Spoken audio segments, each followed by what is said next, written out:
Today's podcast is brought to you by Audible. Get a free audiobook download and 30-day free trial at www.audibletrial.com/culturalstew.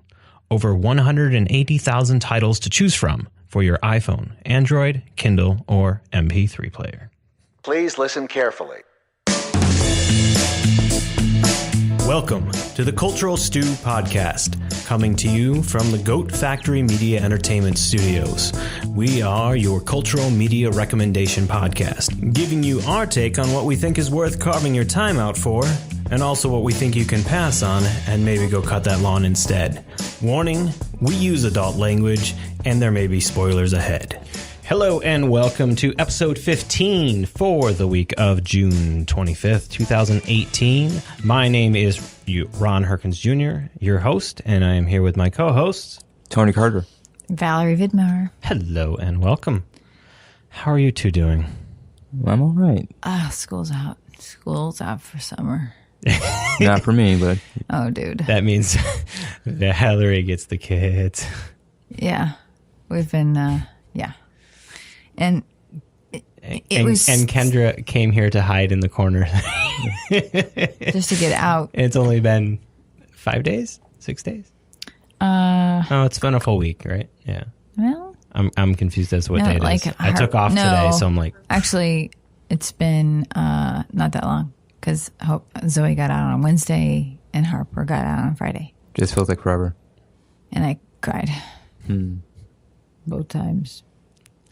But that's okay. Oh, fun. Well, Harper's going into kindergarten, so... My oldest my job's is now over. going into high school, and my youngest is now going into middle school. Jeez. Yeah, I don't feel that old, but kids have a way of doing that to you. And I have these tiny little kids, and you don't even have one that's out of utero yet. Well, he's not here yet. That's in utero. Yeah. Well, one is 2.5, and she's doing her thing. But you're young. Not really. Yeah, you are. Am I? Yeah. 33 is young? I mean, I'm not yet 33, but I will be in August. But. Dude, you're 10 years younger than me. That's pretty young. Okay. But that's okay. I'm also shaven. You can't see me, but my face is kind of a scruff. But He's got his summer shave on. Yeah. When my son see me clean shaven, so... So, kids are out of school. What else did you do for your last couple weeks? My breasts are slowly getting bigger.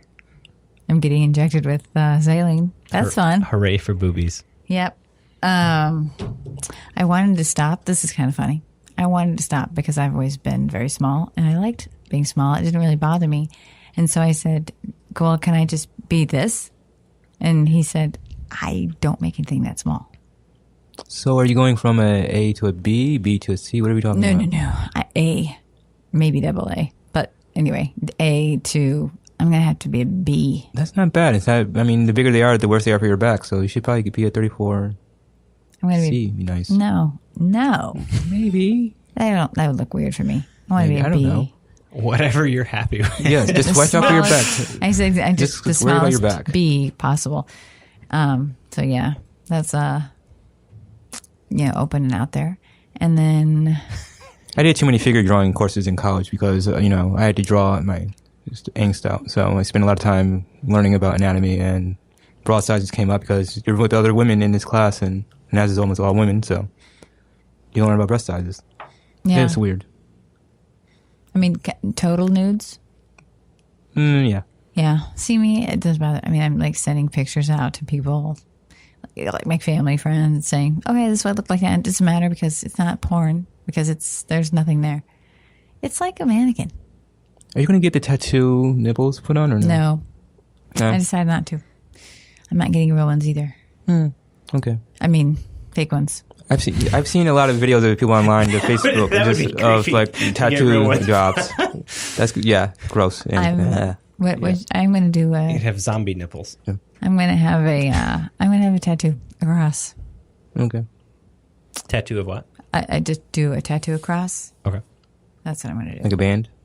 No, well, not making it look like some women have them look like bras. I'm not doing that. Okay. You know, if anybody has suggestions, you just put them on up there. Things I think are pretty. Go ahead. Flowers are pretty. There is a cool one that's black and gray, and it's like flowers and leaves. It's kind of cool, but I think.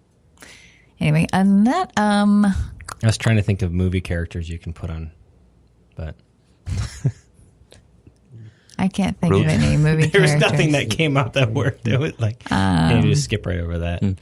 Anthony, what'd you do last couple weeks? Sorry. No, I'm making it very awkward right now because I brought up the movie people. Yeah. What have I been doing? I've been waiting for my son to come. He was supposed to be born this past Friday, but Carters are late. Well, my mom and Sebastian are late. My dad and my siblings are never late. So You were late today. Well, I mean, I was late 3 weeks late when I was in the womb, so that's my only tardiness I've ever. Right. That's back when you could get away with that stuff. But yeah, fun times. I've been writing a screenplay too. I find that when I'm under the gun, under a lot of pressure, I write very quickly but very effectively. So I've been writing a short that's slowly becoming a feature. Not a big feature, but like 60, 70 minutes. So Cool. I want to shoot that in August and September this year, and we'll see what happens. But it should be exciting. I'm sure I'm going to get it. Come watch. If you want to come, you can come. I need you to work. So if you're going to be on my set, you can sit there and hold a clapboard while I care. You just can't sit there idle staring at me. I will behind. work. So I will work. good. I need that. That'd be fantastic. So Fun. Ron, what have you been doing? breaking your body. Breaking my body. Yeah. Got injured a couple weeks ago and just been dealing with injury. So I kind of set my training back a little bit and just kind of recalibrating and trying to move forward. So ignore what happened and move forward. Can I ask you a question? When you get injured, do you know when it happens, like when you're running, like, oh, this is going to hurt later. Oh, this is injury. Depends on what it is and where it is. Okay. There's a lot of oh, that's just soreness, or that's something that 5 miles, 10 miles down the line is going to go away, just because and endorphins kick in and Right. it stretches itself out. That was kind of what happened with this weekend. Is I've been out of the last 4 weeks, I've only ran for 1.5 maybe to try to give what was going on in my calf a little bit more extra rest, and we've been working on it. And then I ran about 5 miles and said, oh, it's hurting a lot. And then I said, well, I'll give it another 5 miles to see how it's doing, and got to 10. And I was like, yeah. And then it just was a hike from there on out. And it's just it's not getting better, but it's not getting worse at the same time. It's just started becoming very uncomfortable and not fun. Okay. And that crosses a line for me. It's yeah, I could go another 20, but at what cost? Right. And I know I made the right decision because when I was all of yesterday, my calf muscle was tight. So if you ever flex and you can actually see your calf muscle nice and tight, that's what my calf muscle was all yesterday. And that's all I feel. Okay. So. Reminds me that I forgot to mention that. Did I talk about the fact that Zoe fractured her clavicle? No. Yeah, she flew over her handlebars. Jason looked up. Are you okay? Yeah. Okay. And then he just went off. I mean, he feels guilty about it, but I took her to the doctor twice. The first doctor said she pulled muscles, and then the second doctor said we need an X-ray, and she had a fractured clavicle, so she had to be in a sling for 2.5 to 3 weeks. But this is the end of school, so she missed this field day. She missed the swimming party. She can't swim. She can't jump on a trampoline. She can't really run and do a whole bunch of stuff. So that's fun for a soon-to-be third grader. That was hard. So we've been having lots of tears and me saying, dude, I get it. I mean, I'm not in second grade, so that would be worse. But yeah. But she wore a helmet. Thank goodness, or we would have had a major problem. And also, did I ever ask you when you started running and why? Yeah, we can save that discussion for another day. Okay. I kind of ran in high school and gave it up for a while and then started back up again. Okay. So that's the short form. There's the short form. I was skinny, then I got fat, and then I wanted to get skinny again. And now I'm fat again. So it's a constant battle because I like junk food. I see. And going to movies Me too. once a week is horrible. Oh, speaking of, did you know they're thinking about adding a buddy? So if you want to take me, by all means. We're going to discuss that in the news. I'm just saying. They are? We'll discuss that in the news. Okay, I'm excited. So Let's I go. think that's a good lead into... So first up with the big news, Anthony. So, my news. Timeless has been canceled. I'm laughing because I don't know why I'm laughing. She's uncomfortable? Because you're just so sad about it. I just feel am. bad. I'm sad. I'm I feel sorry. sad too. It I'm affects sorry. me. It's a good show. I'm sorry, guys. It's rough because, I mean, Timeless was great Timeless. TV. It was smart TV. And we had characters we all cared about and we loved. And things could surprise you on a whim. And secondary characters had boosts to... Have you not figured out that most of America doesn't like smart TV? But they did. Well, and that's the problem with... If this was a show that was on, say, AMC or HBO or something like that, even with that small of a fan base, it could have continued. It's Right. just because it was on a major market. Mm-hmm. So I still think, even though they said that they're going to probably wrap it up with a TV movie, there's still a chance out there for Someone to snag Netflix or Amazon to come in and save it. But then you have to deal with, do the actors want to continue with it? Because they were on a primetime network. Right. Whereas if you're on a cable network, you have a little bit different vested interests in something. But I'm thinking that they might, because they just went through, was it a 10 episode or a 13 episode season? Which fits right in line with what Netflix and stuff put out, is short seasons. That's interesting. So the cast and crew are already used Prepared. to it. It's just, smart TV, like I said. I also wrote some things down here. I'm going to sum it up. I'm not going to do a whole speech. But there's only so many medical dramas I can watch. There's so many police shows I can watch. I hear you. And I'm tired of Grey's Anatomy. I'm sorry, but it's been on TV forever. Oh, God. So, it's so bad. ER went off when it was supposed to, and I think we need something new. No, ER went off 10 years after it should have. That's what I meant, but you know what I mean. No, so, but Grey's Anatomy is bad. So Scrubs went off, kind of, but I'm not going to go in there because people love Scrubs, I know. It's just, but Timeless. But Scrubs was at least a comedy. Yes, so you can bear with it a little more. MASH. That was awesome. It was. But see, people know when to end their shows. Yeah. Like Seinfeld knew we have to end this because it's going to get dry and stale. Let's go on a high note, and he did. So did The Office and the British version. Yes, and that's why I like British drama, because they just have series 6.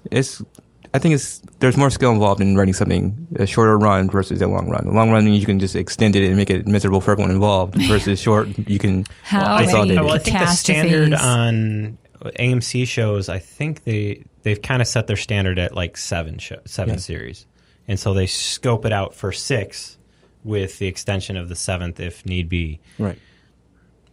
So there's a couple that do like have that as a guideline, and you can see how it arcs the show, and it works very well, instead of just randomly making up shit that happens. Some of the stuff I'm shocked at. I mean, I'm sorry. We brought up Grey's Anatomy. I loved Grey's Anatomy. You killed Derek off. What the hell's the point of the show? There's no point anymore. It's called There's a Money Cash Cow involved. It's ridiculous. And then Scandal, I enjoyed, and then I thought it was over last year, and then they came out with another episode. They came out in the season. I watched one episode, and it's like, this is not the Scandal. She sucks, and I don't like her, and so I didn't watch the show this season. And what are the other? Those are my and the guilty pleasures. Yeah, I have guilty pleasures, and the one about how to commit a murder or how to kill people or the murder show. That would be a great name for a show. Come on. The Murder Show. How to Get Away with Murder. Oh, okay. Yeah. Jason Is that Viola Davis in that? I think yes, so. Okay. And she's on Luke Cage. She's won Emmys for it. She does a really good job, but Jason hates that show.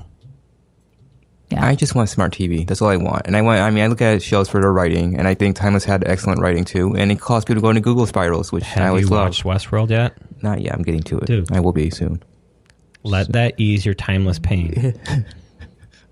It is a smart show, and don't read the script. I'll try. Because if you read the script, you're going to completely Yeah. What? Well, There's signing. Because my brain doesn't work. She's my brain. Okay. I personally like This Is Us. I think it's written well. Just gonna throw that out there.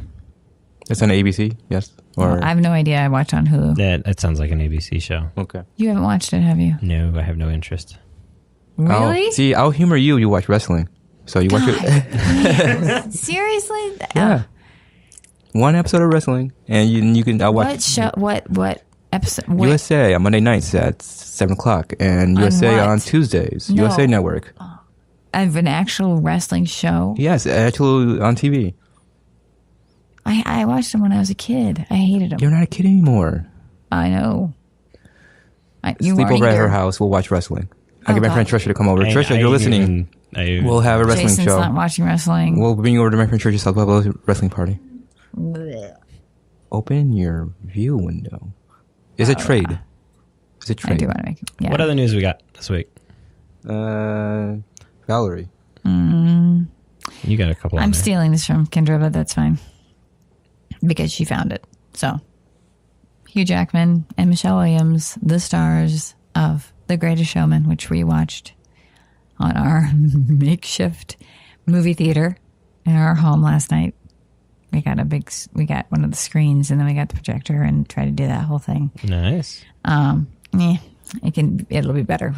We have to make it better. They're doing a remake of South Pacific, which I don't know. I hated the first one, so we'll see what No, happens. the first one's There are fine. some very troublesome numbers in that. It's going to be really interesting Oh to see God, how it's so boring. like they're going to have to cut them. I'll watch it because they're them. You but think? it's boring?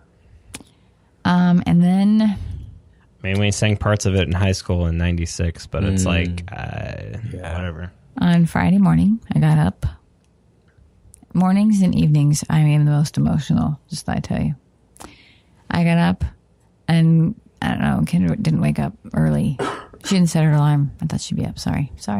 Anyway, so I watched James Corden do carpool karaoke with Paul McCartney and bawled my brains out. I mean, Harper was getting me Kleenexes. Zoe was, Crying is good for you. Now, is this on his normal carpool karaoke, or is this on the No, iTunes one? this is on his show. Okay. Because then he brought it into the audience and they did the whole thing. But I didn't tape the show. Is it YouTube then? Yeah, there'll be a YouTube. I watched the YouTube. I watched it on his Channel. channel, yeah. And I watched it and cried because I just did. Paul's your Because I voice. love Paul. him. That's Paul. And I learned things I didn't know. And there were things that I didn't realize that Let It Be, the story of Let It Be, I didn't realize his mother, who had passed away, came to him in a dream, and all his troubles, like she just told him to let it be, and that is where it came from. And so then they bring it up, and James Corden, he got some tears there. He did. So then Kendra and I watched it, and then Kendra and I both cried watching it. But she and I went to see him together in Philadelphia a couple of years ago. So that was awesome.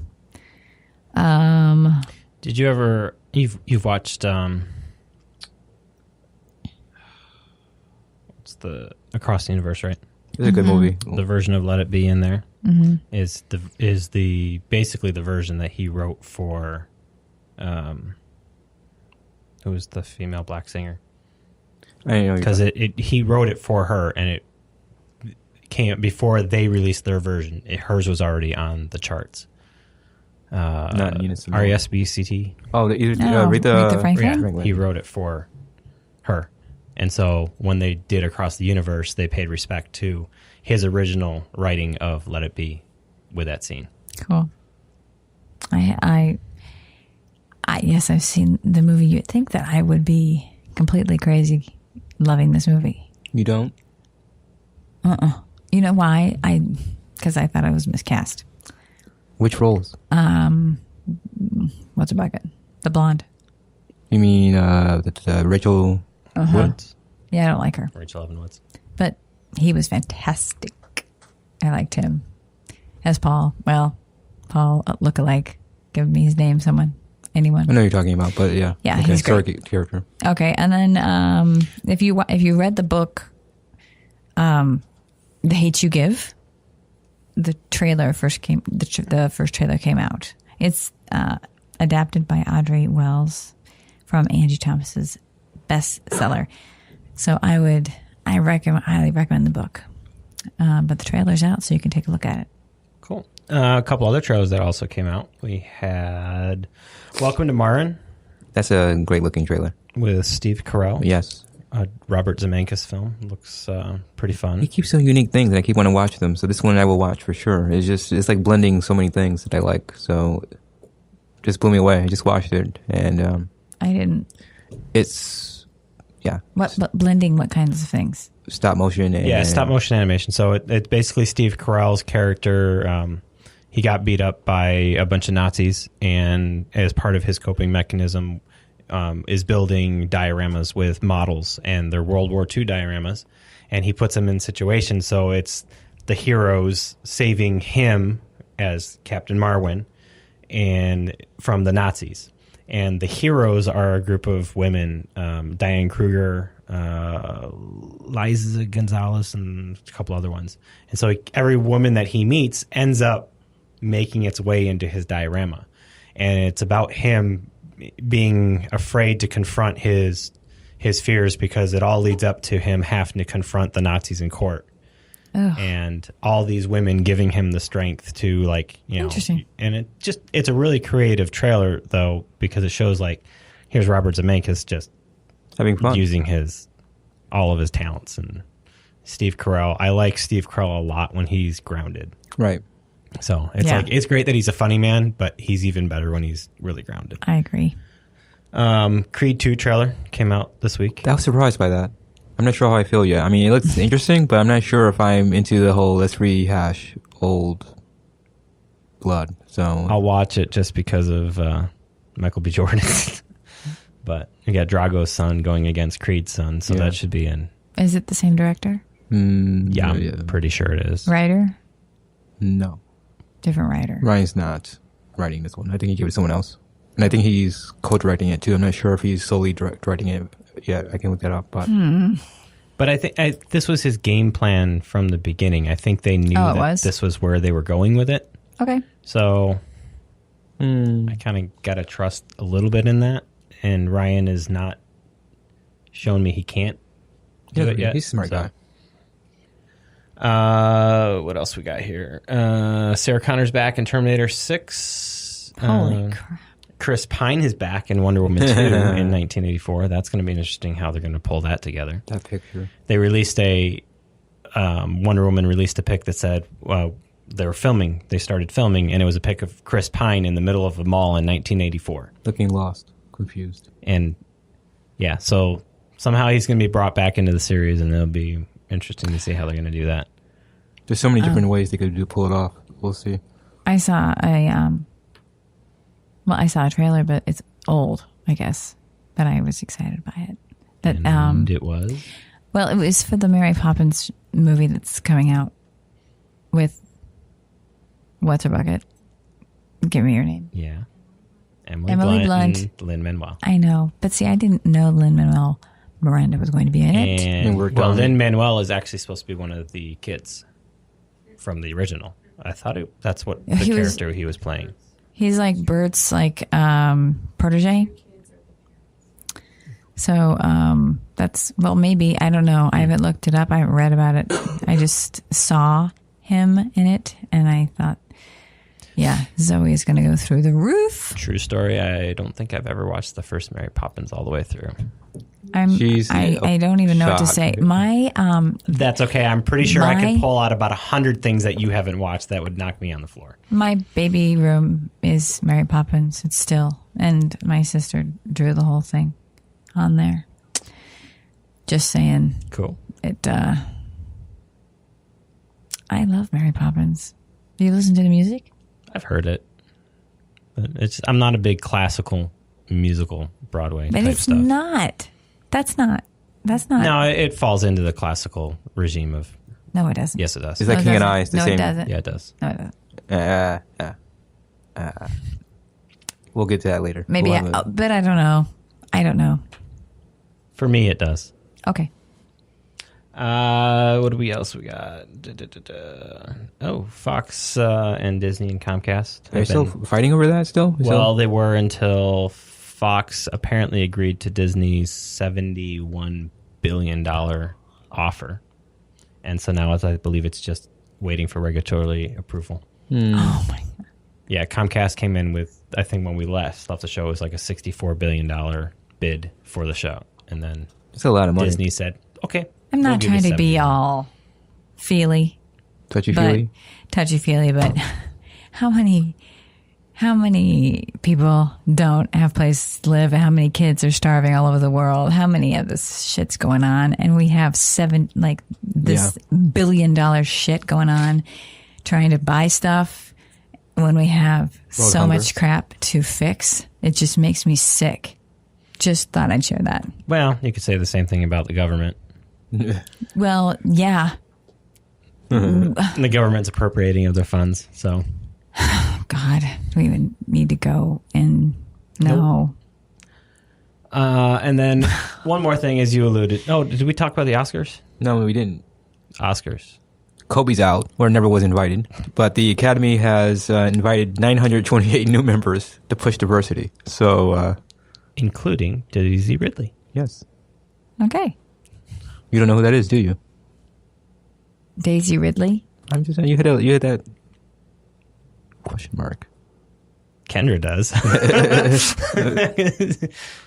No. Okay. Ron. She's in the new Star Wars. She's Rey in the new Star Wars. I don't know their names. She's the main female character. Okay, I like her. Recurring pixie character in all Star Wars. But, yeah. So she got an invitation, and I think she accepted. Why do you say Kobe's out?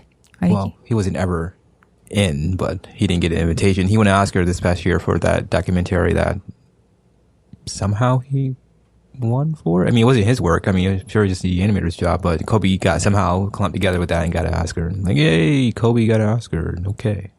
Weird. I think Fisher Stevens deserved his. But, yeah. Okay.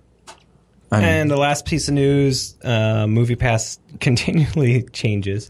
This has been the fun of being a person who has a MoviePass subscription is, so now they're introducing on-demand pricing so that for certain Prime movies, they'll actually add like a little bit of a surcharge. So if you try to go, say, for example, Avengers opening night, they're going to charge you a little bit more for it. But in addition to that, what they're rolling out in the next couple months are Bring a Friend type feature. They're going to bring a family plan in, and they're going to add the ability to check in and go see IMAX and 3D movies for like $2 more. So if you like go to check in, you can actually check into one of the IMAX movies.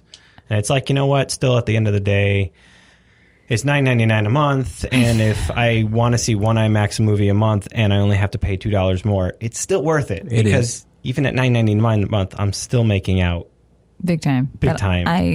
I'm averaging 3 to 4 movies a month right now. I can't wait until Marnie's old enough to go. MoviePass. I did not do MoviePass correctly this week. I'll have to go into that a little bit later, but I screwed that up big time and was separated from my party, and I feel like that had made the party go down. The party went bust, but we can talk about it later. And so the MoviePass thing was introduced the day after AMC came out with their subscription service that they're introducing for $19.95 a month, which allows 3 movies a week. I think it's 3 movies a week. And that includes IMAX, 2D, 3D, but we don't have any of those here, so that doesn't. And what do you mean? Then we don't have any of those here. It's not an AMC theater. It's only for AMC theaters, which the only one here is Webster. And then something with like massive discounts on like food and stuff like that as well. Oh my gosh. As part of it. Dude, food. And then like if you want to bring it's ridiculous. People of your family, it's discounts. But that's where all the money is in the food. I'm bringing in my food. Bing. Just like you. The last time I spent for food. Rule breakers. I have food sensitivities to stale food. Dude, so. It was $51 for food for 3 people. Okay. And it's even fresh. And that's why Movie Pass is worth it. It was crazy. She gives free. We are like plugging in so much. Wait, They just Movie give Pass us movie passes. helps with food? Yeah, you're only It helps my paying. cost on going to the food. Absolutely. He's only paying like $10 for anything he wants to see, and then that's every time he goes. Plus, then he has food. So I'm confused. tickets are expensive. If I get food and I go see a movie every time, I go and see 3 to 4 movies a month. Right. Okay. I know what you're saying. Yeah, Got it. Okay. that's I thought you were saying 40, they gave us some 40 type something of. bucks I'm not paying. Can they and discount on food? That'd be great.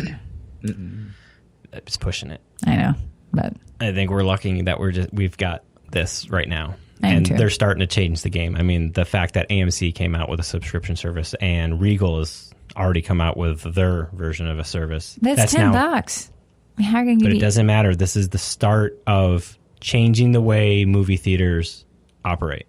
Okay. And that's the point of it, At least was to make them change because the prices of movies kept going up and up and up. right. But so did food. No kidding. So, yeah. So All that's right. the news. I think we covered I think a so. bunch. There's a bunch of other news. So if there's anything else that you found fun and interesting that we should talk about, hit us up. Let us know. Please. Let's move into the recommendation list. Anthony, want to go up? I'll go first. All right. So, this week, we're waiting around for baby to come because baby's not here yet. And we decided we'd try to scare the baby out, because we heard that it works. It didn't work. So, wife and I watched Split. Oh, nice. Good movie. Yes. It came out in 2016. It was written, co-produced, and directed by M. Night Shyamalan, who I have a love-hate relationship with. Be nice. I try to be nice. He makes bad films sometimes. Sometimes, not always, sometimes. I give him this credit. He's trying to do something different every time he goes out. I'll give him that. He does. So He could have taken the easy route. he could have. There's some things he does I don't really like. Sometimes. But It's also really hard when you get a blockbuster smash hit with your first one out of the Right. gate. and didn't notice expectations. Yeah. Scary water. So, yes? No, go ahead. Okay. So, Split follows a man who has 23 different personalities, who kidnaps 3 teenage girls and hides them in an underground bunker that we later find out is at the zoo. There's little clues throughout the film if you pay attention, which I always do. But I always do too. the the theory of the film is basically saying that people who have dissociative identity disorder can change their chemistry changes so much that they become totally different people. Like one personality can have diabetes, one can be superhuman strength, which is the beast, which we allude to throughout the whole film, and some think they're women and that kind of thing. And we have 3 or so unique characters. We have Dennis, who's a germaphobe, who we think is the one who abducted the girls in the beginning. We have Patricia, who's very old school Nurse Fletcher or Radcliffe-esque, like from Cuckoo's Nest. And we have Hedwig, who's a smart 9-year-old, personality. And then we have Kevin, who is embodying all these personalities. And James McAvoy's in this film, and he surprised me. I mean, I wasn't really surprised, but his acting chops were on par, just top notch. And a testimony to his acting is watching him change his muscles in his face change to represent different personalities. I fully endorse this film. I'm going to sneeze. Give me 1 second. Sorry. Okay, can I? I'm Go glad ahead. you fully endorse it. Can I just tell you a story? Because I didn't know you were doing Split, but we were talking about it, Kendra and I, and she told me that she had friends. I'm going to put quote unquote friends. After I heard this, I was like, seriously, these are your friends? Who didn't talk to her for 2 weeks or something? I can't remember. Because she went to see Split and she liked it because they felt that it was giving a negative spin. I don't know. They felt like it was completely negative about mental illness. Was a horrible movie, and it was saying that if you're like this, you're going to be like a killer. I mean, yes, it's true. All people with mental illness eventually kill. I'm just saying it's just ridiculous. Am Well- I correct on that? Yeah. It was just... That's if you take it as its face value, because there's something... It's also a movie. No. There's something underneath this whole movie that comes out at the end of the movie. Right. That it's tied into... Unbreakable. Yes. Unbreakable. I know. So that McAvoy's illness is actually his superpower. Right. That these people all actually exist. That they're not just a disorder. Yeah, well, she tried to explain this, and this is why I feel like these are not friends. They're not smart enough to be friends. I was going to say that, but I didn't want to be rude. I think that was brilliant on M. Night's part, was that he let it be that. He let it be the disorder and let he was it play really, out like that. really impressive. James? Yeah. Yes. Yeah. And side note, the reason he was bald in that is because when he went to go film X-Men, he was so excited when he got to be Professor X that he was going to be the bald Professor X because he was going to be put in the chair. He shaved his head.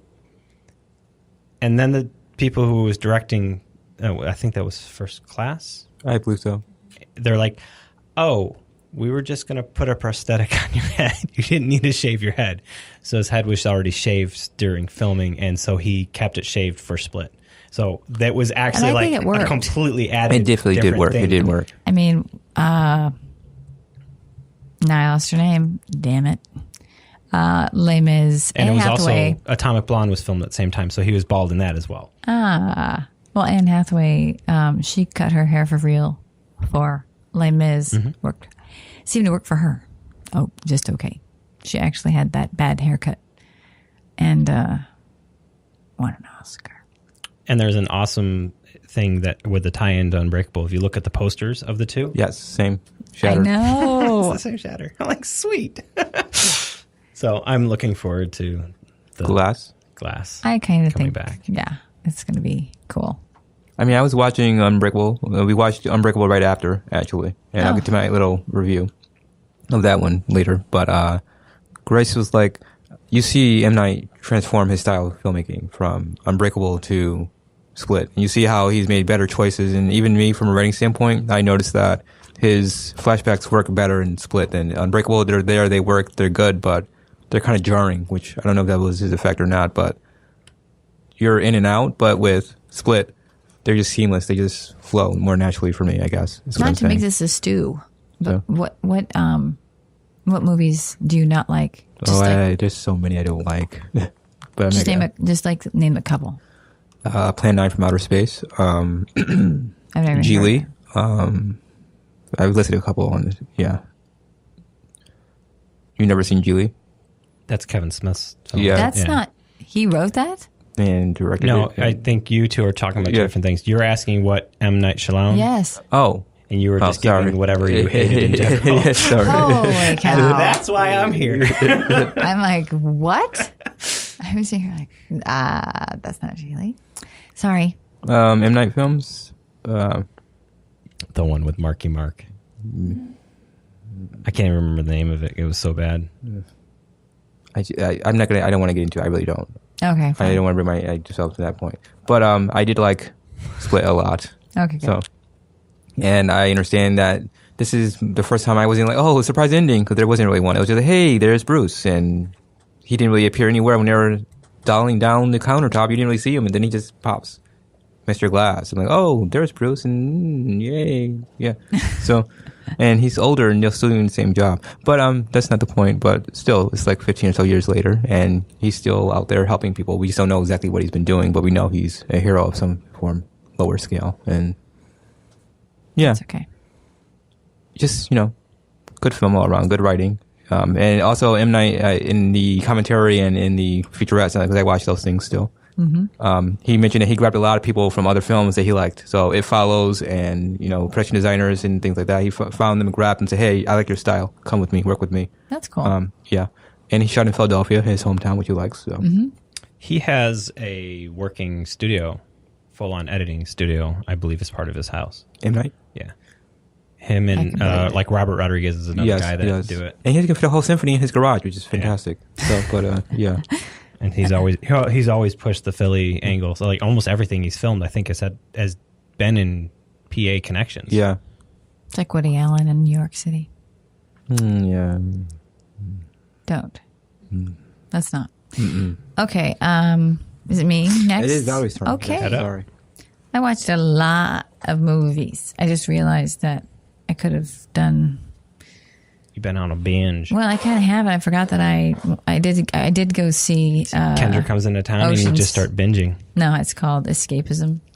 I forgot that I did see Ocean's 8, but I forgot about it.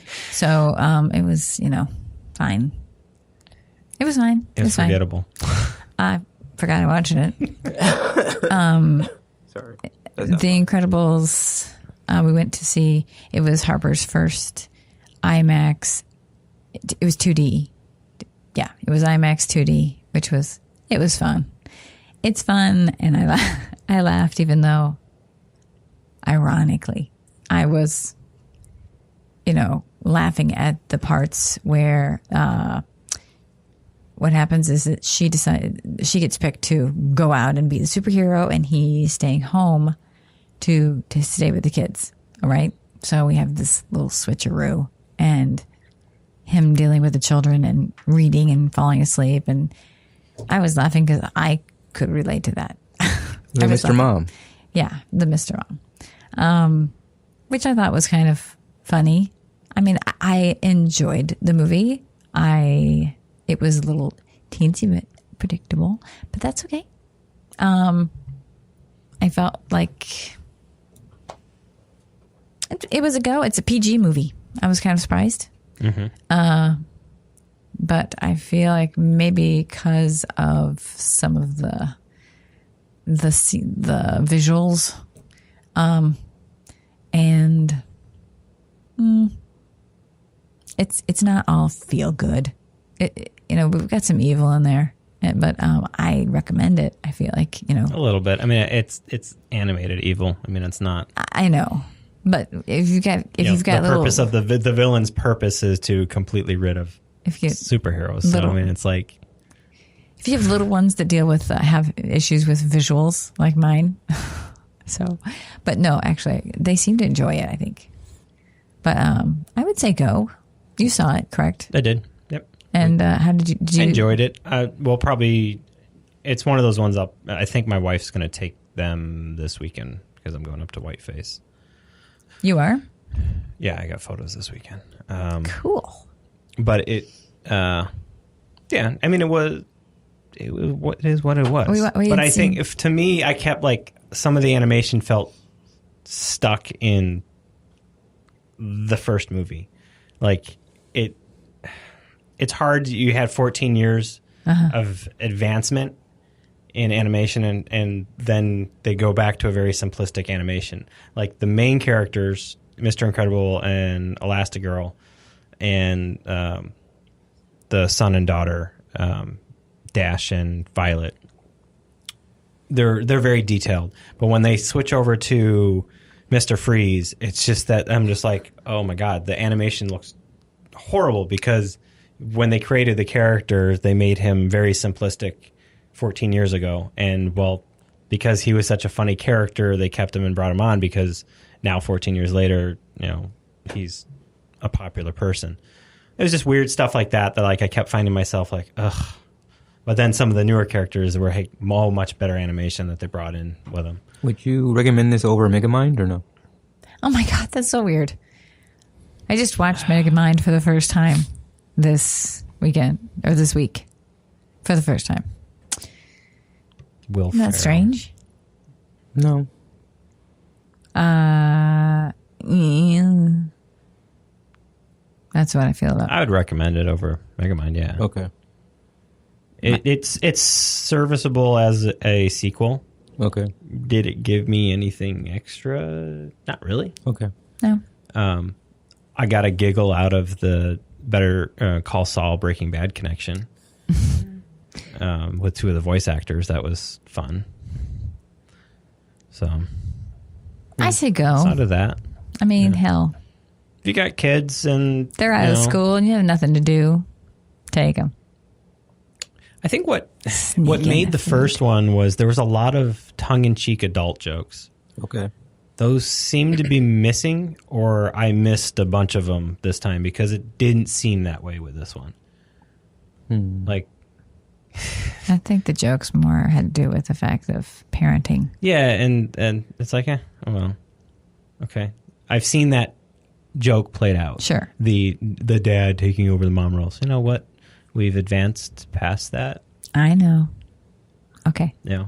Okay. I was surprised that they didn't have like both of them working and do the 2-parent household working kind of thing. Right. You know. So now we got back in the 1950s. How old is Violet? How old is Violet? How old is Dash? All right. So Violet is a teenager. Okay. In my household, my teenager watches my other child. So they shouldn't do that. They're children. You're the parent, dude. no, I'm talking daytime I'm being funny. stuff. I'm kind of giving you a shit here. Sorry. I think now that I'm thinking over this and you've given me something to think about, it is kind of crap that he didn't know how to do anything. But the new math I can really identify with. I have no idea how to do the math. It's awful. Again, one of the things I wish they would have left out the trailer because it was hilarious. Yes. That scene with the new math is math. It's like, it's in the trailer. Okay, the joke's ruined. I know, but I still laughed because I struggle with it. Then, yeah, the math sucks. I don't know why I laughed hard, but like Dash, like going all over the house and like opening up all the things. I'm like, oh, dip, done. I was like laughing like crazy at that. And I was like, I don't know why. It was just stupid I don't find slapstick Dash funny. humor. I don't like, I mean, he's like, I don't know. I know he can do all this stuff, but bleh. And Jack with his, 18 powers? I know. I was just like, he's all over the house. Okay, this is almost terrifying. I mean, I think he could have been terrifying. Just like disappearing and reappearing. And it's going to be like a Jack horror movie. I see it. So we may make a trailer on YouTube. But yeah. Be funny. All right, go. So I saw a bunch of movies over the last couple weeks. The one I wanted to talk about is Jurassic World Fallen Kingdom. My dad went to see it too. Womp, womp, womp. That's what he saw it in 3D. If you like dinos, go and see it. I like dinosaurs. I like action. So it kind of checked off both of those boxes. Story-wise, it was kind of sucky. Rushed to get the dinosaurs off the island only to put them in an underground garage in a confined space. And so it's like, I know what's going to happen now. This is really stupid. But there are parts of it that I'm like, man, there had to have been a better film here. And somebody pushed the director away. J.A. Bana. He's a horror film director. And there are shades of like this being a really good horror film that if it tapped into that more, that would have been a really, really good movie to watch. And it's almost like he was steered away from that. And I don't know if it was by the writer or the studio. So I don't know if it was in the script that way, because the visuals were where the scary was. It wasn't in the story. Well, what's it rated? Probably PG-13. I mean, people are getting ripped in half and eaten. Well, then. But yeah, so it felt rushed. The first half felt rushed. I appreciated the little allusions that popped up to the original film.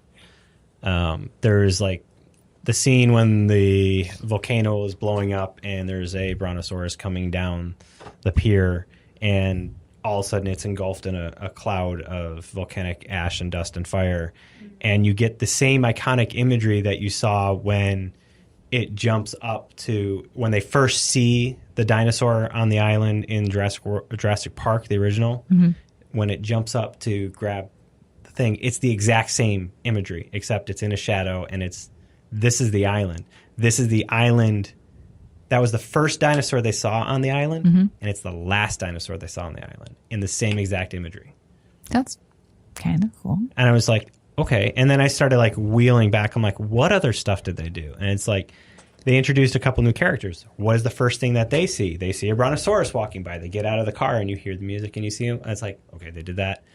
And then there's like the Jurassic Park vehicle got pushed over. You know, there's that shows up in there. So there's all these like little things, but it's just like, man, it could have been missed the mark. so much more. Yeah. I wish they would have stayed on the island and kind of committed to what the plot of the film was setting up to be, instead of trying to make a twist and say, oh, Just kidding. we're going this way with it. And it wasn't a very good turn. Well, And they created this whole new character that apparently worked alongside with John Hammond. And that bugged me more than anything, because there was no mention. Here we are. This is our 5th movie. And we've never had a mention of this other character that all of a sudden he worked alongside John Hammond. They were the ones that created the original dinosaurs and genetics. And this guy has this amazing house. And That's ridiculous. And it's like, we don't know anything less. But yet Bryce Dallas Howard walks into his house like he's God and like knows who he is. It's like, he's never mentioned anywhere. So That's nice. I'm going to put on the record here that I never have watched the film, but I just read the screenplay. And reading the screenplay, I felt confused too by what you're saying. Where in my thing from a writing standpoint is you don't take a big set piece like the park, the island itself, and then throw us into the house. And then now we're trying to escape a house and fight off dinosaurs and survive in a house. It didn't seem authentic to me. And reading it, it just took me out of it completely. And it felt very horror, esque, but not really. I mean, I don't mind the idea of bringing it back to the mainland. Right. I think that's cool. It could have been some other mainland. It could have been, Japan would have been funny because you're like, the start of Godzilla. You could have had like a little nod to Godzilla there. But instead they bring it to the West Coast in, I think it was Oregon, Washington area. Might have been California. I didn't catch where exactly it was located. And so at the end of the film, they allude, all the dinosaurs are basically loose, and we know where we're headed with the next one. But we spent a third of the film already in the mainland when they were all trapped, and it's like I would have rather have had a different way of them escaping to the mainland. Yeah, my dad went to see it alone because, his wife was like, no, I'm not going to go see that. So he went to see it in 3D by himself, which I thought was kind of funny. And he thought it just, they kind of tried to start off with a boom, and then it just fizzled, and then it just... If you can leave boring. the script on the floor and you enjoy dinosaurs and you enjoy action, then it's a fun film. You can have a lot of fun with watching, they're beautifully rendered CGI dinosaurs. They take that whole location that they had in Jurassic World 1 where they just built up this beautiful island, and it's completely trashed, and then they destroy it.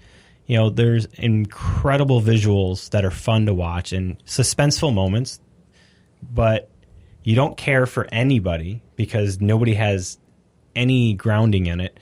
The whole Chris Pratt, Bryce Dallas Howard relationship, there's really nothing there. Like at the end of the movie, the first one, they were together, and you're like, oh, this starts out with them completely separated, and then like they're trying to like constantly trying to force them back into and it's like it doesn't work. Awkward. And you introduce these two other little characters that are kind of like side characters that were not fleshed out. They're just more there as funny, like, oh, here's a little systems analyst who's going to have funny things and he's going to scream like a girl.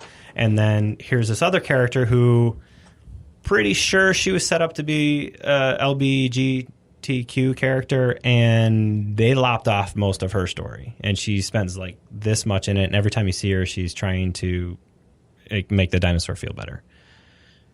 And then you have the reboot the system thing, like the same repeat thing. And then you have this weird, like, okay, we have a little girl who's Lockwood's granddaughter. And we find out that, the difference between Lockwood and Hammond is Lockwood cloned his daughter who died in an accident, and that's who the granddaughter is. That's the big reveal at the end of the film. Thank you. So I'm like, why?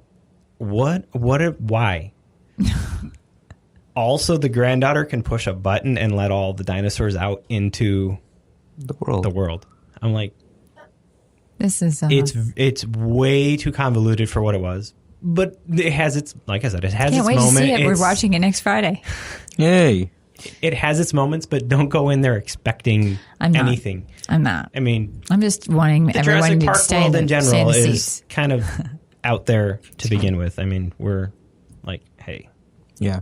I mean, I get all that, and just reading it, I mean, that was part of it. And then the good dinosaur, bad dinosaur dynamic, I was reading, I'm like, so are they good or are they bad? Are they good when they want to be? We want them to be, and bad when they want. It's just too many parallels of they're good and cute when we want them to be cute. And they're bad and nasty and dangerous when we want them to be nasty and dangerous. So I said like, come on, guys, they're dinosaurs. They're scary. They're hunters. They can kill us. So this whole cute thing, I'm sorry, just reading My it. recommendation for the film is, if you like dinosaurs, you like action, you like fast-paced stuff, you have go and nothing see else it to do. in the theater, because that's where it's meant to be seen. If you care about story, don't see it. Don't waste your time. But I say that, and it's like it's almost approaching $1 billion in sales. Oh, I wanted to ask you a question about this movie, because he did see it in 3D, and I keep trying to find these facts about this 3D thing. So this was a post. Was this okay? There's very, very few films are actually filmed in 3D. Okay, just driving me Usually nuts. Michael Bay and James Cameron and maybe a handful of other guys. It's a very expensive process I to know it actually is. film it in 3D. That maybe they would have made some money, right? Because it's closing in on $1 billion, so they would have done okay if they would have. I don't know how expensive it is. It takes a lot to actually. I mean, you have to know how to film in 3D. I mean, having dinosaurs running toward you, that would have been kind of cool if it was filmed. I think that's cheesy. Really? Yeah. I don't. That's like the Jaws jumping out of the screen at you. Fun.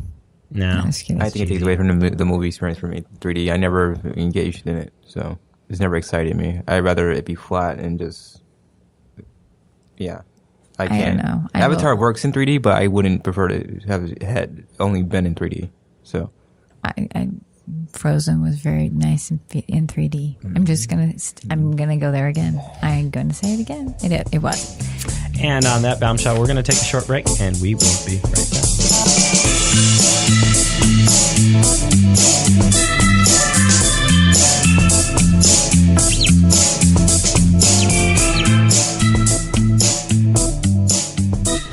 For you, the listeners of the Cultural Stew podcast, Audible is offering a free audiobook download with a free 30-day trial to give you the opportunity to check out their service.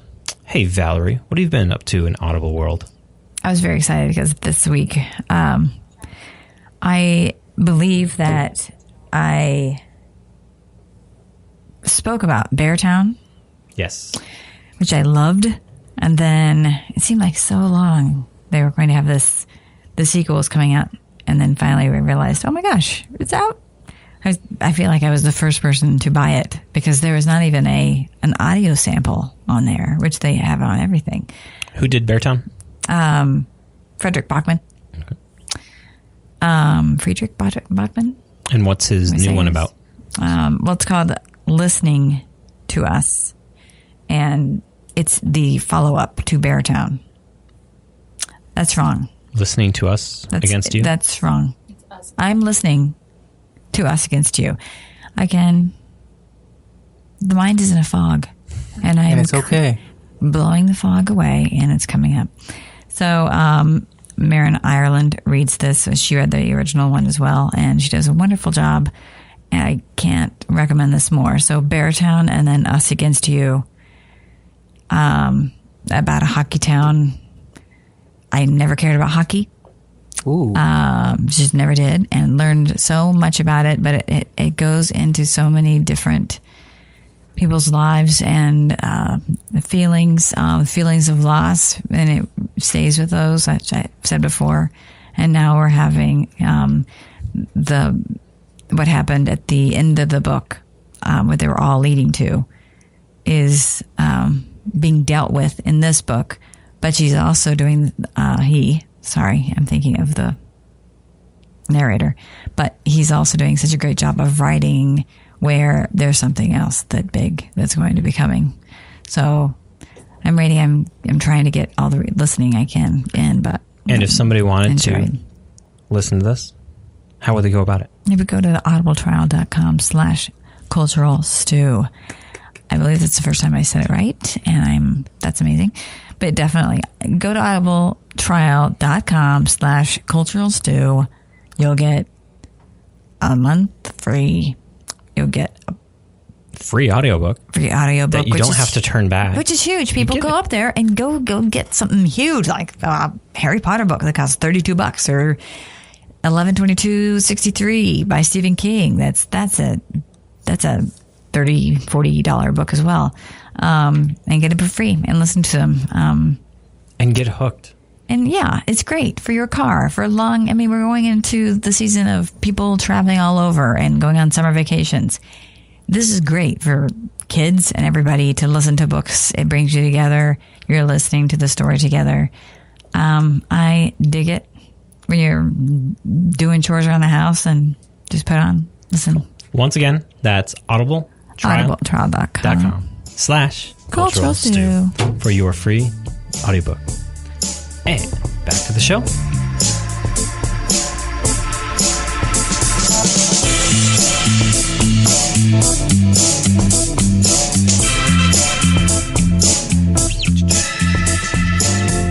And welcome back. Today, our stew is... We're talking about heroes and, finding who we want to be. So not heroes like heroic, but like cinema icons. People who we saw on screen, not the actors, the characters, and said, hey, I want to be that person, or it'll be great to be like that person. So I can kick this off first. I watched a lot of weird movies growing up, as you guys all know probably by now. But Big Trouble in Little China was on my radar a lot. Growing up, I wanted to be Jack Burton. I don't know why. He just made me laugh. He had that suaveness, the coolness, but also that just dorkiness about him. That he wasn't too serious, but he still had a good heart about him. And I wanted to be like that growing up. And then as I got a little older and a little more mature, and I was still growing up in high school, I wanted to be William Miller from Almost Famous because he was kind of naive, but he knew what he wanted. And he knew, basically, he wanted to belong someplace. And at that age, in 2000, when it came out, when I was first introduced to it by a friend of mine, Mario Salvestano, I was finding out who I was and where I belonged in the world still. So that film gave me an identity that it was okay to be naive and it's okay to be optimistic with life in the world as a whole. And even though he is hurt toward the end of the film, like all of us usually are, he still bounces back and wants to interview his idol and his role model and say, look, you may have hurt me, but you still owe me this interview and I want to get to know you. So those two, Jack Burton and William Miller, are my two heroes, I guess I could say. Oh my gosh, you have two? I had two, just two. Holy cow. So you want to go next? I'd say two that I kind of would probably be Indiana Jones and James Bond. Okay. And it kind of like fits like where my personality... Which James Bond? It was Sean Connery. Connery. Yeah, because the new... I wish Daniel Craig was out when I was little, but... He wasn't. Yeah. I'm not a fan of anybody between Sean Connery and Daniel Craig. Pierce Brosnan did not do it for me. No. None of them did. None of them. But it was more like, with Indiana Jones, it was the adventure aspect of like doing really cool, fun, adventuristic things. Plus he's at one point, smart. I'm pretty sure I had a hat and a whip, and my dad actually had the hat. So I had like a kind of sort of a knockoff Stetson, but my dad had the Stetson, like the exact same model that Indiana Jones had. And so I would often steal it, but his head was bigger than mine. So you could like sit there and just spin it. And I just remembered of like when River Phoenix first gets the hat, it doesn't quite fit him. Yeah. And it's like that whole thing. So that kind of like kicked off that. And then like the James Bond kind of tacked in more so like Q and the creating things and making like really cool weird gadgets and like turning a lighter into a gun, kind of like I'd come up with like blueprints of like how could this actually physically be possible. Cool. And that's cool. There are two things that kind of tapped into like who I became a little bit. I like adventure. I like going out and doing things out in the wilderness and climbing mountains and doing stuff that's dangerous. Like for example, I'm running at this race this past weekend, and there's a rattlesnake on the trail. A terrible rattlesnake in the trail, and like the guy that was there, he's like waving me off, and he's like, "Go that way. There's a snake." And I came right over to it, snapping a picture of it. I'm same distance from me to you with it, and it's like all the people before you were the first one that stopped because everybody else went running their asses off down the trail. I'm like, that stuff is cool to me because it's like that's why I do it. I go out to see really cool. No. Did you what? Then what? You just took a picture. I just took a picture, watched it, and then my friend came running downstairs and said, "You got to see this. This is really cool." And then did you run? Where did you run? Away from it? Over it? He was already walking. He was already wiggling his way off the trail. So he was at the edge of the trail by a tree. Okay. But, you know, like, that's still, like, my stuff for adventure is, like... Except that Indiana Jones was stuff like scared that. of snakes. Yeah. Well, yeah, well, that. I mean, But, like, going up a mountain, I've never had fears of going up a mountain. And one of my favorite places is in the Catskills called Devil's Path. And there's just these huge boulders. And you're literally, like, jumping down them. And Jason loves that. Going down them. And it's so much fun to me. And then with my daytime work is... you know, creating and fixing problems all day. And so that tapped into the James Bond QUIE type thing of like, you know, how do you fix this problem? And that was kind of... It took me 10 years to realize Q stood for quartermaster and what a quartermaster actually was. Like, I was looking at military stuff for a while and like, quartermaster, oh, Q, oh. Master of Arms. There you go. So yeah, I was like, well, okay. Mm-hmm. It's a cabaret reference I want to throw out here, but I don't want to get into that with people. But there's a cabaret song in the beginning where, Texas, and I'm going to leave it at that. But it took me a while in high school to understand what that even meant, too. But we all grow up slowly sometimes. Moving on. Valerie, what about you? Okay. I'm a girl, so I have to go through lots of different phases in my life. I can't believe you guys just like 2. That's amazing. So I wanted to be the Hulk and Tarzan. 2 because those are the 2 I most identify with. Right. Long-lasting. I don't have any long-lasting. Keep going. Okay. So I have the Hulk and Tarzan. I feel like the Hulk was able to show his anger. Maybe I wasn't able to. I'm just throwing that out there. And then Tarzan, I saw Greystoke about 1 billion times. I just liked the fact that he was alone. He was alone, and his friends were animals and didn't have to deal with anybody else. So I wanted to be dropped into the jungle and left alone. And then I didn't want to, then I kind of started into wanting just to be a part. Like I just wanted to be with them. Not in the movie. This sounds strange, but just like to be like they were my friends. That sounds strange. But so in Stand By Me, River Phoenix character, he was so quiet, controlled. He was calming to me. I felt safe with this character, Chris Chambers. I loved him. And so I watched that all the time. Just to be a part of that group and to watch the boys like how they interacted, and I love that. And then I'm going all over the place, but I wanted to be with the Goonies. I wanted to live it with them, but I didn't want to be a Goonie. I could say the Goonies I probably tapped into a little bit too, because that was probably around the same time as I was tapped into Indiana Jones, and it was that same sense of adventure and doing stuff. Yeah, it was just. I didn't have any friends, so it wasn't the Goonies. That's like kind of thing I wanted. That's what I mean. That's what I mean. Like I just liked being part of the group. I liked being, yeah. And then I still to this day go around saying, "Hey, you guys." I do it. I do lots of things like that. These are all probably all out of whack. As far as when they came out. However, that's okay. When I saw The Abyss, I believe I was in college, right? Yeah, I was in college. And Lindsay Brigman, I don't know. I immediately attached myself to her and, the cast iron bitch. But I liked her so much because she was smart. She went in and she just got shit done, and I really admired her.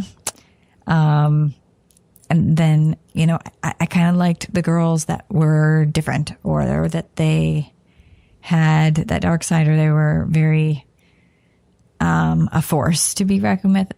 You wouldn't say Veronica in Heather's was, but when she wrote in her diary, I wrote in a diary, and then she figured all this stuff out. And in the end, she got the last laugh. Then I calmed down. When I saw you put Winona Ryder, I was hoping you were going to say Beetlejuice. Well, I started with Beetlejuice. I mean, I started that with the whole thing being dark. And then, the Addams Family and Christina Ricci. And I liked the dark, dark girls. And then went to the other side Then I felt like I was too much and wanted to calm down and be like Felicity, Carrie Russell, her character. I just wanted to be calm. And I saw a picture of you this week with short hair. Yeah, I know. Was that around the Felicity time? No. Okay. Why did you see a picture with me with short hair? Was it Father's Day? No, Oh, yeah. Something. Probably. Oh, that was when I graduated high school. Yeah, I had short hair because I had fuzzy hair, curly hair. Anyway, so I wanted to be like Felicity. And then just kind of funny, I recently rewatched The Fall, and Gillian Anderson's character is probably why I rewatched it. Because I feel like I'm so emotional and my emotions run my life and I'm all over the place, and she can just keep her shit together. And Gillian Anderson's character is mesmerizing in The Fall. You can see it on Netflix, but I kind of liked that feeling. I always want to be somebody who can keep their shit together, keep calm. I'm kind of a mess, but that's okay too. So the Hulk started it all off. Maybe that's where I was going with that. But I would say... So from rage to keeping all the shit together. And then you have lots of rage, but you still keep it under wraps.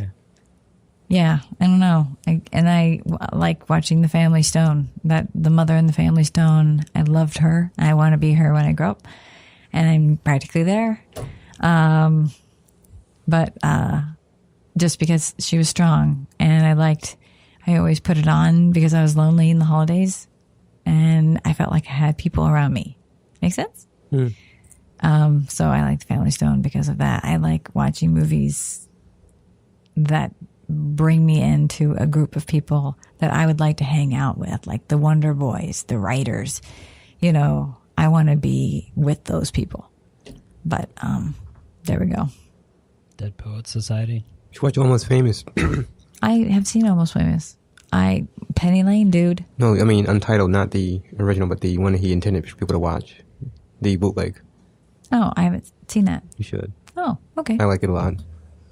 But yeah, you just said something. What movie did you just say? Dead Poets Society? Oh, no. No? No. Robin. I don't know why. I think it was, I don't know. It was completely out of my scheme. I did not feel, I was just watching them. I didn't want to be a part of them. I went through a Robin Hood stage too. Right around the time of can Prince see of that. Thieves. I can understand that. It wasn't so took up archery awful for a little bit. I mean, it's a good movie, but there's some things in it that kind of jar you. But if you can get past that, it's entertaining. So I just have to ignore Kevin's accent, I guess. And that's the only thing that takes me out of it. Everything else is fine. So. The Big Chill, I sat and watched that all the time because I wanted to sit with these people and have friends. Watch Buffy, please. I know. You have that whole women empowerment thing. You got the whole Scooby Gang aspect to it. It's just phenomenal. And Do I have friends? Huh? Are there friends? Yes, Scooby Gang. They're Buffy, Willow, and Xander are like the initial. Scooby. Well, that's what they call them. But it's Buffy, Willow, and Xander to begin. Then it's Buffy, Willow, Xander, and Cordelia. And then it's Buffy, Willow, Xander, Cordelia, and Tara when Cordelia goes away. Then Do we have any love triangles? Toward the end, yeah. Okay. It's kind of awkward. Just wondered. It's a lot of triangles and lines and. I don't know. I don't know. I wanted to be more like people I was around. Yeah, Buffy's like that. It just has monsters in it. Like real people in my life. I would see and be like, oh, I want to be like her. Buffy. So I'm going to dress like that. Or I want to be like her. Oh, I write like that. I like her writing. So I would write like somebody at school. Buffy. Oh, you should. No, seriously. Besides the monster aspect, everything else is grounded in reality. So it's just the monsters are allegories. I wanted to be more like people that were real around me. People that you were seeing in your daily life. Yeah. I mean, people that were in my school, people that were my friends. I wanted to like mold into somebody else. I always wanted to be somebody else. I've never wanted to be me. That's sad. I don't know who I am. And now that my daughter's going to kindergarten, I'm going to have to figure that out. That's sad. I had babies to become, I'm like, oh, okay, I'm a mom. That's who I am. Well, that's a whole different podcast. Lo siento. Okay. I'm done now. Okay. But good topic. Children have a way of changing who you are, too. They do. They do. So they make you feel stronger, I think. But they also make you feel weak as hell. They show you your strengths and weaknesses very quickly. But they give you the time to work on them. But they do. Because they're there every freaking day. But it's also terrifying to love somebody that much, I think. I never understood that quote, actually. I'm still trying to wrap my head around that. What? Loving someone so much that it's just like... It's terrifying. Terrifying. It is terrifying to me. I think it's because I grew up in a small town where lots of parents lost their kids. So, I don't know. It's kind of terrifying. Well, anything more you want to tap into with that topic? Not yet. I mean, I'm still pondering it myself, but I think we hit it pretty well, so... I think it's a good topic. I really could. We could probably branch out on it a lot more. I totally could talk about it a long time, but I can keep it short. Which character in the Goonies do you most associate with? Oh. Well... If you were to put yourself... Hello? You were in the clouds, and we are in a basement. Her. So, I mean, I was the girl with the pretty friend and the glasses and the blonde hair and who... Martha Plimpton? Yeah. I mean, that's who I was. I always was the short-haired blonde girl with glasses that wasn't... Nobody noticed, really. It was funny that had the cute friend that everybody wanted to date. That was me. And then what did I end up with? A hot husband. It's awesome. Anyway, sorry. Anybody in Goonies you relate with? I think it's a cross between... Well, let me think about that. I haven't seen it in a while, so I'd quote names. Give me one moment here. Stand By Me? No, Goonies. I know. It's been a while since I've seen Stand By Me. I think I've seen Goonies like probably 20 times since I've seen Stand By Me. I've seen and that would be an underestimation of how many times I've seen Goonies. I saw Harry and Sally a lot. I watched that a lot because I just wanted to be with them. I think Mikey's still there in my head someplace. Like, his idealism is still strong. His wanting to... Like, I keep saying it a lot, but I'm all about family, all about community. And, I mean, no man's island. I say that a lot. So I think just my philosophy in life is just being a part of something that's bigger than myself, or having a reason to stand up and do something great, even if it's just one day of doing it or an hour or just... So I think Mikey embodies that, and I think I've always felt close to him because he kept pushing and pushing and pushing for what he wanted, and eventually he got people to believe in what he wanted, his dream. You see this? Mm-hmm. This was my dream. Sorry. My wish, and I take it back. I take it all back. So, Mikey. Sorry. So that's Martin Sheen, you idiot. Sorry. Yeah. I mean, I could go... Quote the whole movie. I dig it. Rocky do you have the DVD? Road? Do you have the DVD? Yeah. Have you seen the music video? Yes. With Cyndi Lauper with all the wrestlers? Yes. But I always My girls were watching this and they're like, what is this? They were so confused. Baby. It made no sense. Sorry. Do you not do that when you see things? Baby Ruth? No? Okay. I do. Kendall's. Oh my gosh. Oh. That's a Donner film, right? Richard directed that? The one where he's like... What's that? Richard directed that film? Richard Donner? Yeah, that's what I thought. It felt like tons of $50 bill, $50 bill, $50 bill. We can say they're good. Yeah, they're good dogs. No, they're counterfeit. They're fake. No, they're not. Yeah. It was the Mangus' film, wasn't it? Anybody? Okay. I think it was Donner. I keep going. Cool. But I just have a question. When did Brandy get braces? No? She kissed the wrong boy. And he had kids. You're smiling because you know, right? Mm-hmm. You just wanted me to shut up. Mm-hmm. Sorry. No. I can keep going. Sorry. All right. Well, that wraps up that. You took my bike. Looking at our next show. What's our next topic there? Our topic is a movie, documentary, that changed your mind about a person, event, a group of people, or an illness. Like your idea of what it was or what you thought it was. Yeah. Like... It's going to be a tough one. I have nothing at the moment. Does it have to be a movie? Maybe a play? Sure. Or a book or something? I don't mind. Okay. If you don't mind. I mean, there's a movie version of it now. It came out in 2003, but I'm just wondering if... I don't care. It doesn't matter to me. I'm fine with anything because books, plays, whatever. That works for me. Okay. But, like, for instance, this would not be the one I did, but, like, this is just an example. So I was all hippy-dippy, wore the peace sign, was all against, like, it was over, by the way. Vietnam, I was all against war, blah, blah, blah, blah. And then I watched Born on the 4th of July. And I kind of went, oh, shit. Just seeing, I never saw it from the vision. I never saw it from that side. And how people weren't supporting them. And people were wanting peace and people were, but these guys are already gone. You may want peace, but these guys are already out there and they need to be supported. And I never saw it. I remember just getting up after that thinking, holy cow. Like I think I was a sophomore in high school. Anyway, so there you go. That was like one. Cool. Should be an interesting discussion. If you could think of something. If I can think of something. We have I'm sure time. there are. I just need to sit down and figure out. Maybe it was somebody. Mine usually are around historic events. Like looking at things through a different lens like that. Like seeing things a little differently. I think we could get really deep. But we could have it fun too. I'm going to probably be fiery with mine. I don't want to be, but I can sometimes get a little passionate about things. So I'll just say mine would probably be Angels in America when I first read it. So back in like 6th grade.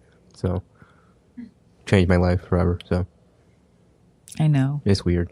I know. It's not weird. Will you stop saying it's weird? People say it's weird because I read it when I was that young. I don't give a shit what people think. So the neither do I. only thing that you care about are the people in this room and your family. But it opened my eyes to the world. So that's good. You know what? I have a book too that kind of changed my life. So that's kind of. I know next week on Things That Changed Your Life in a movie podcast, we're going to talk about books. But see, we're a cultural stew, so we can talk about books and TV and movies and whatever else because they're fancy because we're not limited just to movies. No. As long as we can talk about them. Exactly. We will. Oh, and I don't have a media of the week. I didn't have one for mine either, so I feel like maybe rewatch or reread or something. What changed you? It's very descriptive. Maybe explore. Rewatch something. Maybe rewatch. Maybe go back in time. Because I did this week. Back to the Future? I did this time. I did this Back week. to the Future changed my ideas about time travel. I think Timeless changed my views on time travel, but I don't want to get into that. Right now. we move? Okay, let's move on. Kids Corner. Anything? No. Nothing. Go see Incredibles if you've got kids. Okay, there you go. That works. Good job. Marnie won't sit through it. I got nothing for score of the week. You got any scores? No, I mean... There's a couple that I need to go and check. Oh, speaking of scores, not really a score, but my friend Jackson Cavalier, who is a busker around town, you may have seen him at the Lilac Festival, a couple other places, but Jackson has compiled a list of Rochester artists, musicians, and he put it on Spotify. So it's called Rocktify. He put up a list this past week, and I can link you to it on our links. Cool. But it's ROC-tify? Yes. And it's basically a local artist, and he picks them at random, and you get to listen to our local artists and see what they have to offer. That's awesome. So, Jackson, to you. Very cool. In the game of the week, we had E3 just happened. There's some really cool looking games coming out. The one I'm most excited for is Last of Us 2. When you talk about games, Platform. will you tell me what you play them on? My platform is PlayStation 4. Okay. Xbox I'm One. a Sony. Okay. I used to have an Xbox, but they just for me, they weren't putting out the same quality that PlayStation was, so I kind of abandoned the Xbox Microsoft line. Okay. And I kind of like the stuff that came through in Sony, and it kind of sucks when they're only console exclusives. So like Last of Us 2 is a console exclusive to the Sony PlayStation platform, so he won't be able to play it on his Xbox, kind of thing. But the graphics are just amazingly gorgeous from what they did on that. What's it about? It's a follow-up to The Last of Us, the original, where basically zombie wasteland and them trying to survive. So think of kind of like a Walking Dead kind of theme, but playable. Awkward. She's not quite his daughter kind of thing. He kind of saved her, and he's helping her out. And now it's several years later. But if you want to see some amazing game graphics, just go watch the trailer. It's about a 10-minute trailer. And that's the thing I love about game trailers is you can have a trailer and say it's 10 minutes, and it's just engaging and engulfing. And the gameplay is insanely realistic as to like the mechanics of what. And I'm like, I want to see actual gameplay. They say it's in-play gameplay, but I want to see like, give me 5 minutes of gameplay because I want to see if this is reacting how it is. The other one that I really looks cool was Cyberpunk 2077. So think of Blade Runner type thing, and it's very like you can choose to do a whole bunch of bad things, and it'll take you this one direction. Do a whole bunch of good things, it'll take you this direction. So it's very open as to what choices you make define who the character is going to be. All set in that Blade Runner style realism. And it just looks kind of funky. So those are two that are on my thing. And I just started playing God of War this week, and another one with amazing graphics. And that's kind of where I start, is I always start with, are the graphics something that I really want to and can spend hours looking at? And then is the gameplay involving enough to keep me in there? And so far, it's been pretty good. And my daughters have come in a couple times, and she's just like, whoa, because of the level of detail, like in simple things like the beards, like you see every little single strand of hair, you see all the pores in the skin. It's like it's pretty amazing where they've taken. Valerie's staring off into space. We need to have a gaming party, I think. Uh-huh. Game party, yeah, gaming party would be fun. I can't play. Yes, you can learn. This is why I never started. No, I started playing. The falsehood of gaming is that nobody can play. Everybody can play. No.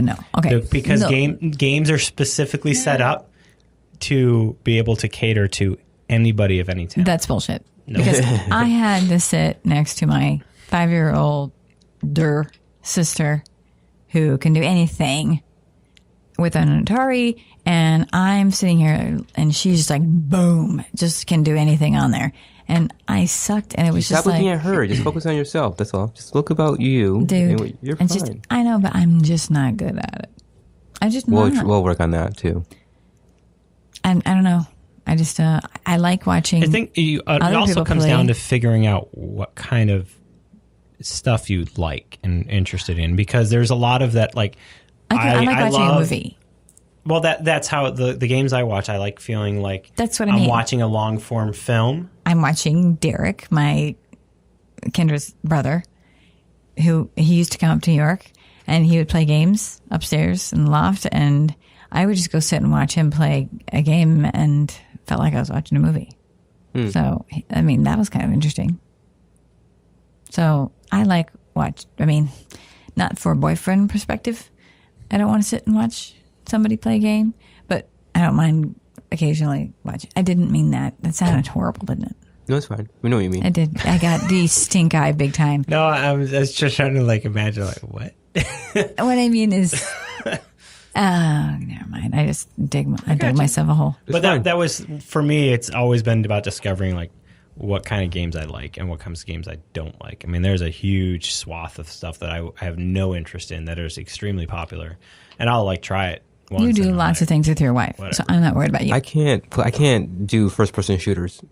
I mean, I played Call of Duty once, and I just can't. I like being able to step out of that view sometimes. And it depends on what style it is and what it is. So, Moving on. What's on your radar? What's in your queue?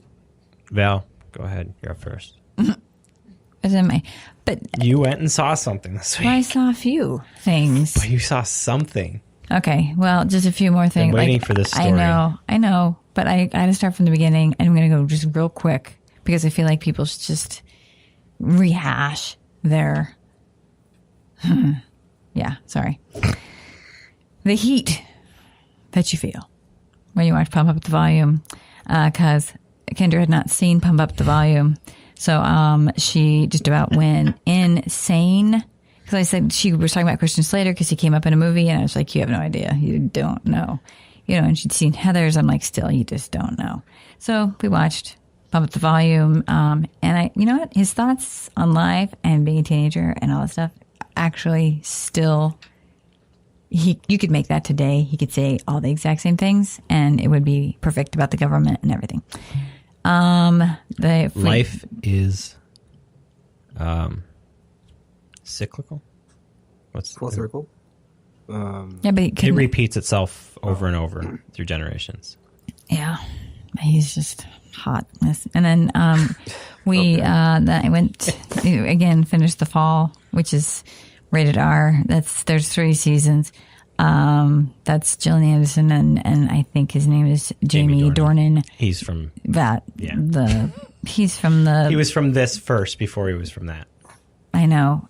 50 Shades of Grey guy. Yeah. And I know I almost didn't watch it because of that, but he's a serial killer, and it's kind of interesting. They kind of just the 3rd season kind of sucked, but whatever. And then the 3rd season had a little bit of like more delving into like his mental crack. That was interesting to me. Can I ask you a question? We're gonna, if you want to see it, don't listen. Did he have? Do you think he remembered? Do you think he knew the entire time? And that's absolutely, and that's why he killed himself. That was all set up throughout the series. Is that he was highly manipulative and highly brilliant, and that he was always trying to play. So the whole basically, he just wanted the easy way out. Is why he killed himself. Yeah, I was upset at how it ended. I don't think it ended right. I don't think so either. And I just think it's weird. Like the last scene with Jillian and her, I'm like, what? What the hell?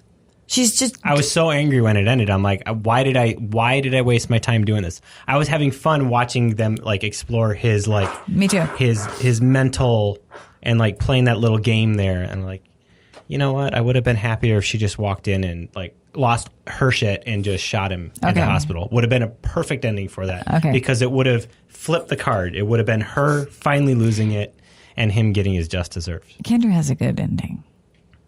Her ending was she gets home and she goes upstairs and her lingerie is laid out onto the bed.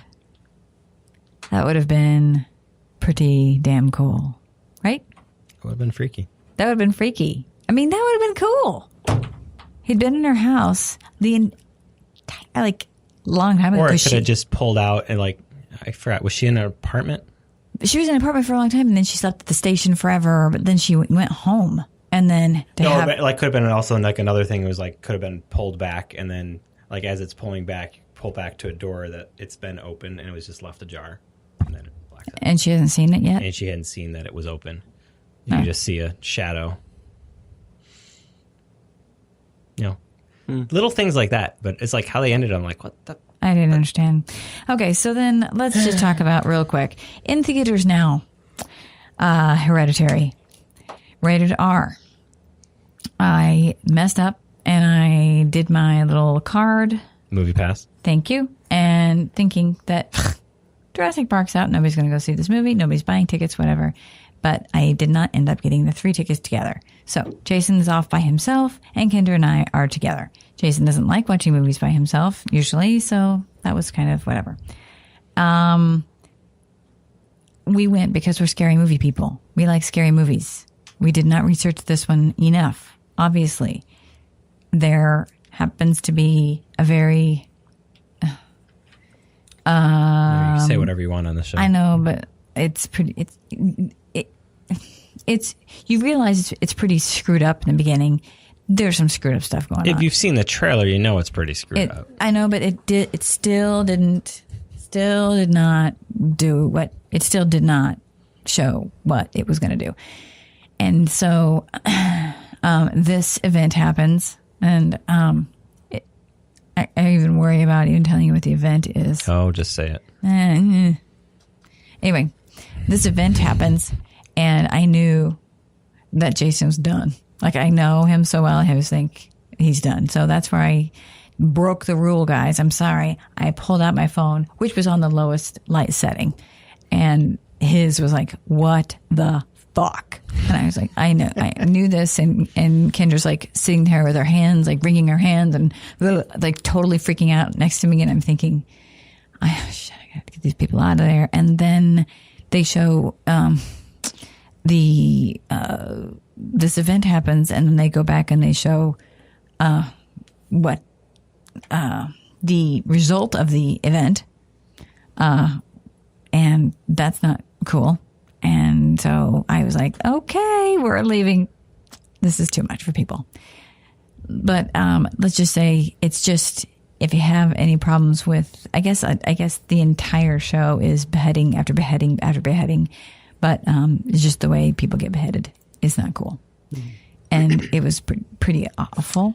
That movie is getting raved by critics and hammered by the people. Okay, so I'm sitting there trying, like, I'm like, I kind of want to stay, but I know they need to go, and I'm feeling so much anxiety because I know that these two, my husband and my niece, are freaking out. And then Kendra says that the couple next to her, this young couple, this girl's just like, I want to get the fuck out. I went the fuck out. And he's like, no, just wait. No, I went the fuck out of here. I went the fuck out. Just like totally freaking out. Before us, two people left. People were leaving. I'm going to have to go back and see it by myself to be able to watch it. So it's okay. I mean, I understand completely why people left. But it's you feel compelled to go back and watch it? Yeah. Why? Because I want to see how it ends. I don't know, because I was interested in how it ended. I don't know. It didn't bother me as much. Sorry. We need a webcam in here, though. That sounds terrible. I know how. Oh, her. I know. I'm just she's like having. The corner of my eye. I know, but she has like PTSD now, practically, for this thing. So. Warning. So you're going to go back and see it because you weren't invested in the movie enough to make a decision where you walked out.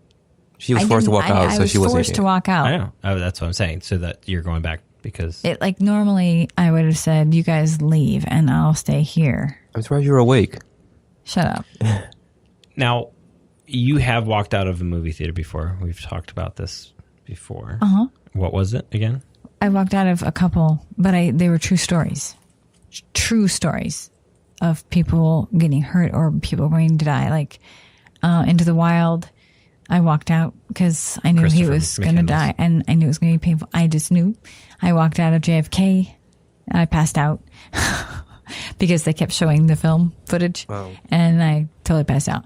And then Aviator, when he gets stuck in the plane and he's burning and he can't get out, got up, left, passed out. I kind of have a pass out problem.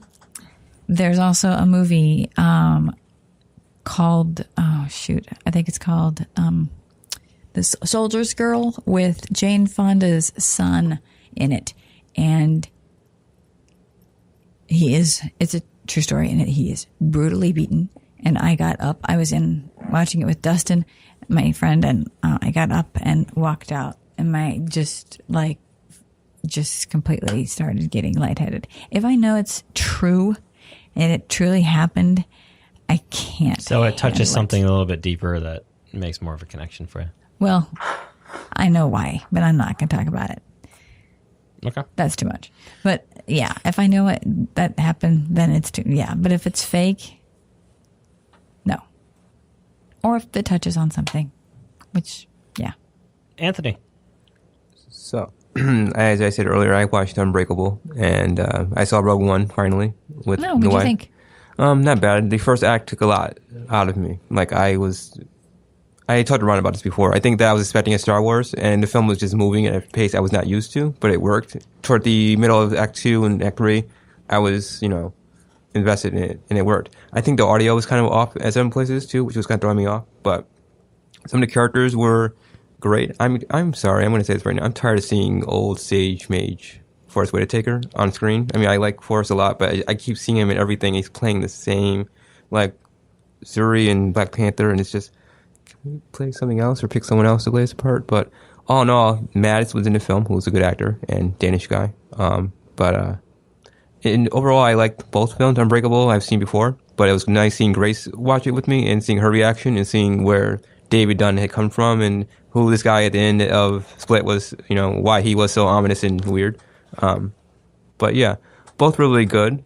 We've been trying to watch a lot of things to distract us from the fact that Sebastian is coming, and I think he's coming now, but we'll see soon. What? Yeah, yeah. Oh, I thought you were getting text messages. I'm getting text messages, but I'm still here. Dun, dun, dun. What? Yeah. What are they saying? He's 3 1/4. He's 3 1/4, but just Grace is going to have contractions, so I'll be on my way soon. Let's get out of here. But yeah, I did read Tag. I finally got the script for Tag, and I did enjoy that. So I'll be watching that film in the theater soon. When she can't talk through her contractions, you need to go. But we're leaving. So Ron, how about you? Very quickly, sum up for me.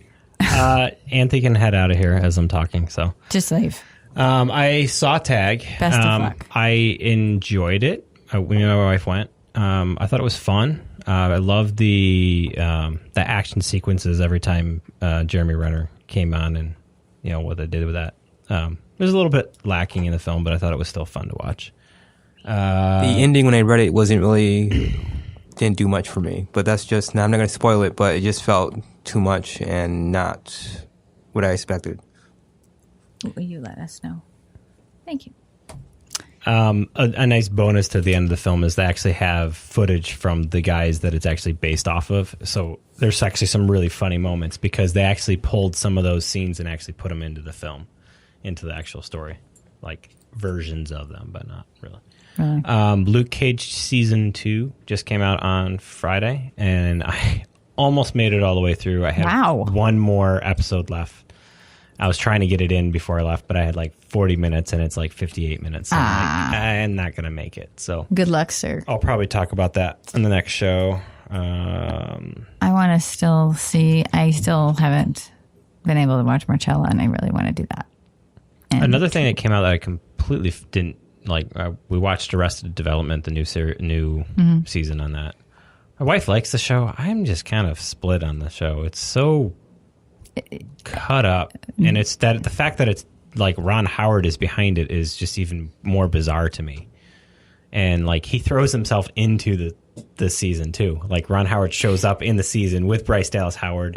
And have you seen Curb Your Enthusiasm? I watched like one episode and I'm just like, nah, I just have no interest in this show. Okay, that is definitely not for everybody. I'll say that. I thought it was funny. And yeah, that's about pretty much it. I want to see, what did I say I was going to have you watch? Oh, yeah. I never watched Flatliners just for fun. I don't know why, but just to see, because let's see. You can watch the remake too. No way. I don't know. Nope. I get really pissed off about that stuff. I mean, I really do. And the fact that they're remaking Clue pisses me off too. So I like flames. Sorry. That makes me mad. So I just can't imagine it being any better. I just can't imagine. I'm sorry. Just thought I'd share. That's the wrap up, right? That's the wisdom. Social media stuff. You can find me anywhere as GFMEDIA. However, I'm taking a social media hiatus for a little while, so that's fine. Go and look us up at Cultural Stew. I am not Pennyline64. She is. I am actually VB Vidmar on Twitter. But I have also not been on social media that much, but I am going to try my best to do because I have been watching a lot of stuff lately, just to Twitter. No, that's not right. Tweet. See, I'm old, man. To tweet out Tweet out those what twits. we're watching. Tweet out to the twits. With no tits. I can't even believe I said that because I hate that word to know. I hate that word. But it was there and it just had to say, sorry, that was really terrible, horrible. Anyway. You can find Anthony, SM Torchio on he spells Twitter. it out. SMTORCHIO. There you go. And like I said, you can find us at culturalstewnet.net, at culturalstewnet on Twitter, and culturalstew on Facebook. So that's been our show. Yeah, and Kendra's just sitting here like, what the hell's going on? Catch you next time.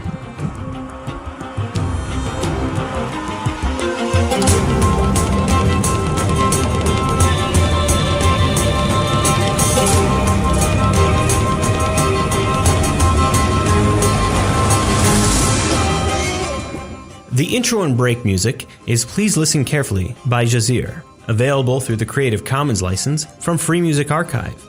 The outgoing music is provided by Epidemic Sound. Please see our show notes for details on what the outgoing song is and who it is by. And also, as always, if you have a piece of music that you'd like us to play or consider playing, please contact us today.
Like what you've heard?